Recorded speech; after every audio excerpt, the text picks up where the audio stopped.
He was blind in one eye. Small. Quiet. Bullied. Most thought he was just a troubled boy, but Jesse Pomeroy was hiding something far more sinister. At just 11 years old, he began luring children into remote areas, not to play, but to torture them. Beatings. Blades. Psychological games. He was caught. Arrested. Locked away. And everyone thought it was over, but they were wrong, because by the time he was 14, Jesse had escalated. From torture to murder, his victims, young, innocent, one just 4 years old. And the way he left them, left Boston in a state of horror. This isn't the story of a misunderstood child. This is the story of one of the youngest and most terrifying serial killers in American history. The boy fiend, Jesse. In the heart of 19th century Boston, in a neighborhood thick with poverty and despair, there was a child who would grow up to become one of the most terrifying figures in American criminal history. His name was Jesse Pomeroy. But his story begins long before the first body was found, long before his name would strike fear into the hearts of parents across the city. His story began in a place of darkness, not just in the streets, but deep within his own home. Jesse was born in 1859 in a world of suffering and neglect. His father, a distant and cruel man, abandoned the family early on, leaving his mother, a woman struggling to keep her fragile household together. Life for Jesse was never easy. He was a frail child, blind in one eye, an appearance that made him an easy target for taunts and ridicule. But it was more than his physical deformity that set him apart. It was the coldness in his eyes, the darkness that seemed to take root in his soul even as a young boy. Jesse's mother tried her best, though she herself was often too preoccupied with the harsh realities of life to notice the changes taking place in her son. The other children, unaware of the storm brewing inside him, would tease him relentlessly. They called him a freak, a monster, a cruel joke, mocking his appearance and isolating him even further. But they didn't know that Jesse was already beginning to believe the words they said. By the age of 11, Jesse's mind had already begun to twist, shaped by a toxic blend of neglect, cruelty, and the isolation he endured. But Jesse's response to being shunned was not one of submission. No, he wasn't broken. He was hardened. And soon, he began to seek control in ways that no child should ever imagine. It started with animals, small creatures he could easily overpower. But even that wasn't enough to satisfy the growing hunger inside him. No, what he needed was something more.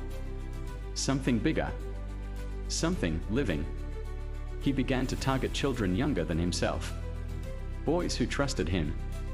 Boys who didn't know the horrors that Jesse was capable of. At first, it was simple. He lured them into secluded places, away from the watchful eyes of parents or passers-by. In those hidden corners of the city, Jesse would strip them of their clothes, tie them up, beat them. But it wasn't enough to hurt them. No. Jesse's cruelty went deeper. He used knives. Small blades that cut into their skin, leaving behind scars that would last long after the bruises faded. But it wasn't just the pain that he inflicted, it was the control. The psychological torment that followed. He enjoyed the fear, the helplessness of those children.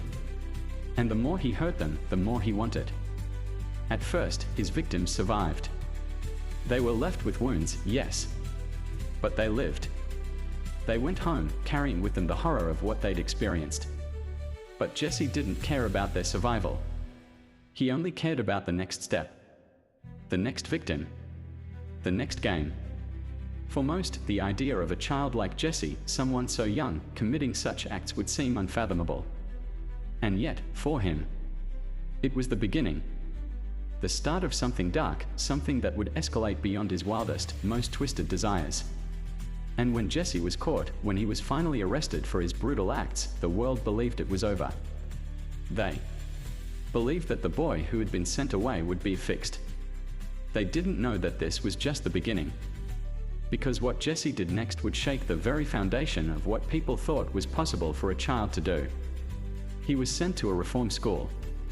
But the system, in its naive hope to rehabilitate him, could never have known what he was truly capable of. They didn't know what lay beneath his cold, calculating exterior. And they certainly didn't know that when he was released, he would unleash a terror that would forever stain Boston's history. Jesse Pomeroy was 14 years old when the world began to realize just how terrifyingly capable he was. The reform school had failed to change him. In fact, it had only fed the darkness inside him. And when he was released, just 1 year after being sent away, no one could have predicted the horror that would follow. It was 1874, and Jesse had become more than just a troubled child. He was a predator. And his next victim would be an innocent boy named Horace Mullen. Horace was just 4 years old when he vanished without a trace. His family searched everywhere, through every alley, every street, but there was no sign of him. The boy had simply disappeared. What no one knew, what they could never have imagined, was that Jesse had already found him. Alone. Vulnerable. Horace had been lured away from his home, out into the marsh where no one could hear his screams. In that quiet place, Jesse did what he'd done before. He took control. He tied the little boy up, beat him mercilessly. But this time, the cruelty didn't stop there. Jesse didn't just leave Horace alive. No. This time, he crossed a line that could never be undone. When the boy's body was found, it was clear that Jesse had gone far beyond his previous acts of torture. The mutilation was savage. The brutality of his actions was something no child, no human, should ever be capable of. But Jesse didn't stop there. He didn't feel remorse. He didn't feel fear. Instead, he returned home as if nothing had happened. The boy was dead. But to Jesse, it was just another game. Just another victory in his twisted world. It wasn't until the body of Katie Curran, a 10-year-old girl, was discovered that the true extent of Jesse's horror became undeniable. Like Horace, she had disappeared without a trace. But this time, police were determined to find her. Katie had been missing for weeks. And after extensive searches, the authorities finally traced the trail to an old, abandoned shop where Jesse's mother worked.